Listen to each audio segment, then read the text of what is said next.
வணக்கம் ஃப்ரெண்ட்ஸ். சூரியன் அப்பா நாங்க சூரியகுமார். முதல் முறை நம்ம சேனல் பார்க்கணும் மறக்காம சப்ஸ்கிரைப் பண்ணி சப்போர்ட் பண்ணுங்க. மறக்காம பெல் ஐக்கனை கிளிக் பண்ணி அப்பதான் நான் போடக்கூடிய வீடியோஸ் நோட்டிஃபிகேஷன் வந்துட்டே இருக்கும்.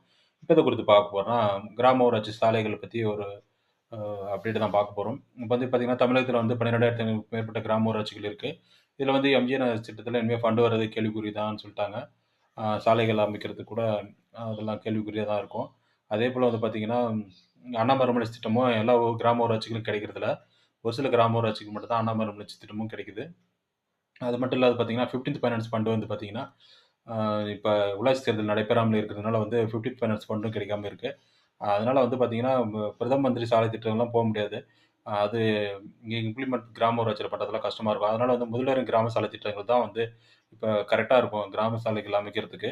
அது சம்மந்தமா பார்த்தீங்கன்னா, எங்க ஊராட்சியில கூட எங்க ஊர்லயே 11 வருஷமா அ அ சாலை இல்ல. அது சம்மந்தமா வந்து நான் சட்டமன்ற உறுப்பினர்கிட்ட கூட போய் பேசிட்டு வந்திருக்கேன். அதுக்கு இன்னும் ஸ்டெப் எடுக்காமலே இருக்காங்க. இன்னைக்கு கூட போய் பேசிட்டு தான் வந்தேன். அது வந்து டெண்டர் எடுத்து ஒர்க் பண்ணுங்க அப்படின்னு சொல்லி. அ இது போன்ற விழிப்புணர்வு தகவலுக்கு தொடர்ந்து நம்ம சேனலோட இணைந்தே இருங்க. சூரியகுமார், சூரியன் எஃப்எம். Thank you.